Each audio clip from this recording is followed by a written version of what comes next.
All right, so our last talk in this session, our speaker is Takeshi, and he will tell us about an enriched presheaf model of quantum FPC. Okay, thank you for the introduction. So this talk is about the denotational model of a high-order quantum programming language with recursive types. And the novelty of our approach is the introduction of the notion of modules over superoperators. What is remarkable is that our model is fully abstract with respect to the calculus quantum FPC.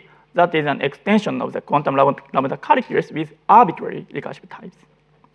However, I'd like to note that this was not a primary goal of our research project, and this is actually a byproduct. Okay. So this is the outline of my talk. I'd like to first briefly explain the necessary background, quantum background, and describe our challenge, the primary goal. And then I'd like to explain why the notion of enriched presheaf or equivalently modules over superoperators are relevant to this context. And the aim of this talk is to convince you that the notion of enriched presheaf is relevant to this context. And the necessary technical development should be referred to that paper. Yeah. So let's move on to the first part. So assume let S be a finite state quantum system, so n-state quantum system. Then its pure state is described as just a complex vector of dimension n, whose length is 1.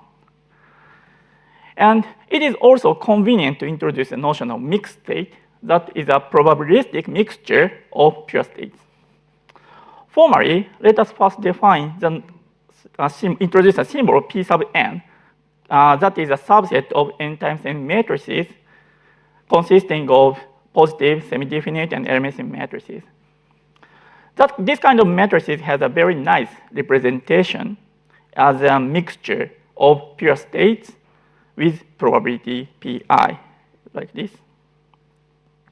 Okay.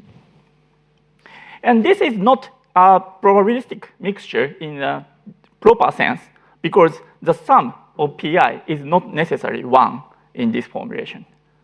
And a mixed state is defined as a matrix in this subspace P sub n whose trace is 1. That means its probability is 1. Okay? In this setting, the dynamics is described as a superoperator, which is just a linear function from n times m matrices to m times m matrices with additional conditions. The first condition says that this function must preserve positive semi-definite Hermitian matrices. And the second condition requires that the trace must be preserved by this function. In other words, the function must preserve the property of being subprobabilistic. Okay. So let Qmn be the set of all superoperators. And superoperators are very useful and used in many places. And what is remarkable in this context is that it provides a fully abstract model of quantum wide language, as shown by Selinger in 2004. And this remarkable result has been subsequently extended to deal with richer programming language features. For example, CPM model can deal with linear functions. And CPMS bar plus can deal with linear functions and linear exponential comonad. So this model has a data type that can be copyable. The passage from Q to these models is done by ignoring the probabilistic feature of the quantum programming language. Roughly speaking, CPM is obtained from Q by removing an important constraint of morphism in Q. That is the preservation of the trace. Then, intuitively, this model has a state, something like probability 2 or 3 or more. In this sense, the probabilistic nature is ignored in this model. Another issue on this model is that the interpretation of the function type is identical to the interpretation of the tensor type. And this is unnatural because of course, function type is not isomorphic to the tensor type in the programming language. What this means is that these two types have the same underlying set, but has different meaning. And actually, the denotation as a function type space differs from the denotation or the definable elements as a space of the tensor type space. And this kind of issues has already been addressed by Selinger before the proposal of CPM, actually. He extends the model Q by adding spaces with norms other than the trace norm. And what we expect is that the difference between the function space and the tensor space can be seen as a difference of norms, although they share the same underlying space, but they have different norms. Okay? And another relevant proposal is given by Girard in 2004. He sketches how to construct a probabilistic coherent spaces.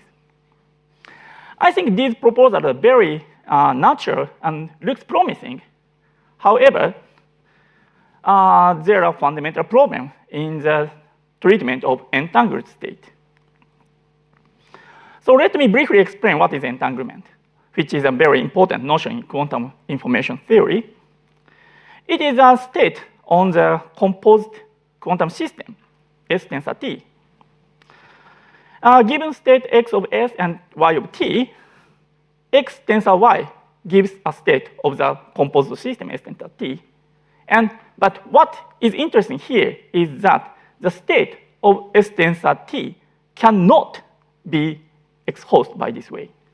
This means that the state of this form, or even the mixture, probabilistic mixture of these states, is a proper subset of the set of states of the tensor system. Okay? And state in this gap is called a state, entangled state. And what Q, the tensor product in Q prime models, is this left-hand side, the proper subset of the tensor space. So this is why Q prime fails to appropriately handle entanglement. Okay. And the primary goal of our project is to fix this problem by using the notion of enriched presheaf. And our development is motivated by informally well understood connection between linear algebra and models of linear logic. Many models of linear logic are like linear algebra in the sense that object has bases and morphisms and matrices. And here is a list of models of that with this property. And this connection has been studied only intuitive level until very recently. But in 2002, we proposed a unified framework that captures these models as a model, in some sense, linear algebraic models. In our understanding, the difference of these models is just the difference of the scalar, okay, scalar semiring or scalar field or something like that. Okay. So let me explain the situation using the simplest model of linear logic, that is a relational model. It is based on the category of sets and relations. So whose objects are sets and whose morphisms are relations composed as relations. The basic observation here is that a relation is a matrix whose AB entry is 1 if and only if A and B are related by the relation. And AB entry is 0 if they are not related. What is important here is that the standard relational composition coincides with the matrix composition, where sum is replaced with disjunction and product is replaced with conjunction. Okay. So this observation gives us this situation. So model, relational model, which is actually a model of non-deterministic programming languages, is a linear algebra over the Boolean semiring. Okay. So let me extend this table by adding probabilistic and quantum fields. A model of quantum programming language, there is a famous model in linear logic named probabilistic coherent space. And in our understanding, this is a linear algebra over the unit interval, the real numbers between 0 and 1. But there is a subtlety in the definition of operations. There is no problem in defining the multiplication in this region because the unit interval is closed under the multiplication. However, there is a problem in the definition of the summation because the unit interval is not closed under the standard summation of real numbers. For example, 1 plus 1 exceeds 1. Okay. And our approach to overcome the difficulty is to allow the summation to be partially defined. That means the summation may be undefined for some element. And our previous work formalizes this idea by introducing module theory in which some may be only partially defined. So the main tool is Sigma-monoid. That is an additive algebra with partially defined countable sum.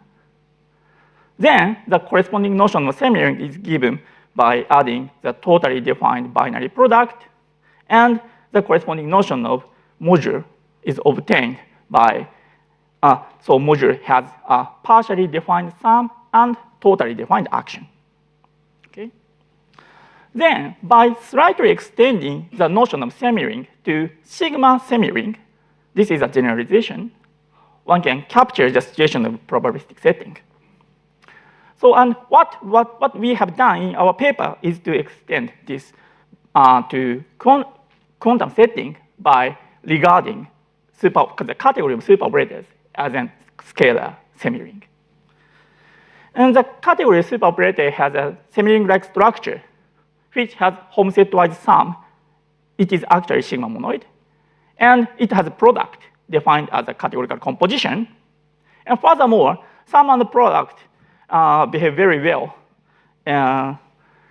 resulting in the situation so-called enrichment. Okay.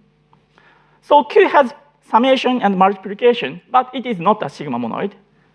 In the terminology here, sigma semiring is a single object, Sigma-monoid enriched category, whereas Q has many objects. So what we need is a multi-object extension of the previous work. So this is our picture, and this is what we have done. Here is a concrete definition of Q module, just for reference. So Q module is a family of Sigma-monoids parameterized by objects of superoperators Q with action. It takes element of level n and superoperator from m to n and produce an element of level m. Okay. And this notion of module coincides with the notion of enriched presheaf. And this is why enriched presheaf is relevant to this setting. And the relevance of enriched presheaf can be explained intuitively like this. The difficulty in dealing with quantum programming language is the difficulty in dealing with the values of tensor type, because the value of tensor type is a pair of values that may be entangled with each other. Okay? Here is an important famous example of this situation. This program creates a pair of qubit, entangled qubit, and divides it into x and y, and produce two closures, one of which contains x, and the other contains y. Then, the result of the evaluation of this program is a pair of entangled closures. And the subscript n of Q module model indicates the type of the quantum state involved in a closure. So intuitively, this must live in the second level because it has single qubit type in the capturing the closure. Okay. And this is the main result of our paper. Our model can interpret arbitrary recursive type because of the ωCPO-enrichment structure of Q.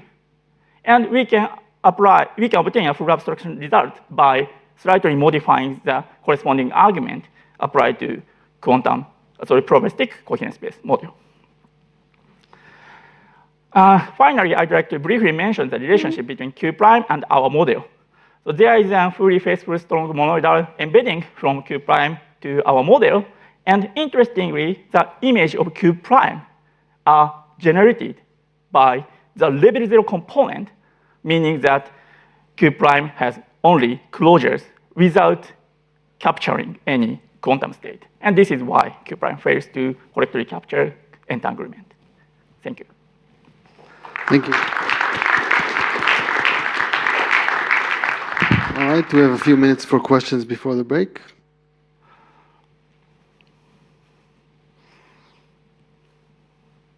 Thank you for the talk. So do I understand correctly that you have a category of superoperators enriched in Sigma-monoids? Is that right? Sorry.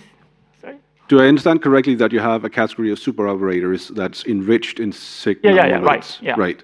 So how do you handle negative numbers? Because that typically wreaks havoc with position associativity. So there's no negative numbers. Okay, that helps. Yeah. Sorry? I said, okay, that helps. That answers that. Thank you.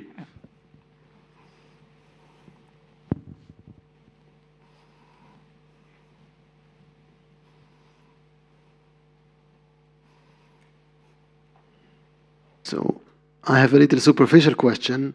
If you go back to your table of the non-deterministic, probabilistic, and quantum, This one? yes, so non-deterministic just bits, that makes a lot of sense. Probabilistic, continuous numbers between 0 and 1, that makes a lot of sense. I would have guessed that in quantum it would be complex numbers, but instead it's this other object that you have. So maybe you can explain this a little bit.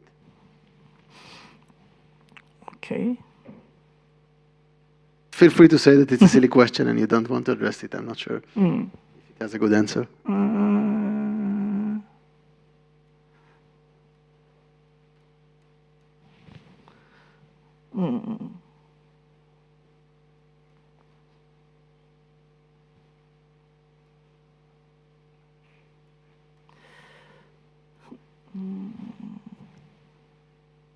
Okay, so it's not easy to answer your question, but in my understanding, so of course, complex number is closely related to quantum system, but the superoperator is closer, I think. So complex number, single complex number is usually not represent any quantum process, whereas this quantum superoperator describes a quantum process. And what is more important is that this picture. So what is important here is that Q is a model of first order programming language. And what we should choose, so the scalar should be a first model of first order language. And our construction freely add this model to function type, linear exponential common node, and recursive types, and so on. So Q is better choice here. Thank you. Are there any more questions? Oh, we have another question. So there's been other work done on quantum inductive types using von Neumann algebras. So how does this relate to that? Yeah, I know that work, but I'm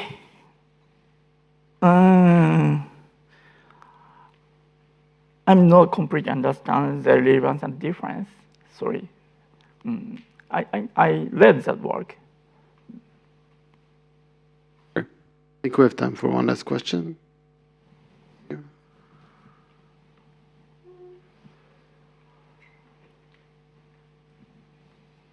Thank you for the talk. Could you tell if there are any connections to quantile enriched categories? Okay, that's an important and interesting question. But currently, we don't know any connection to quantile. I see. Thank you. All right. Thank you for all of you for attending and to all the speakers for the wonderful session. Let's take the last speaker again.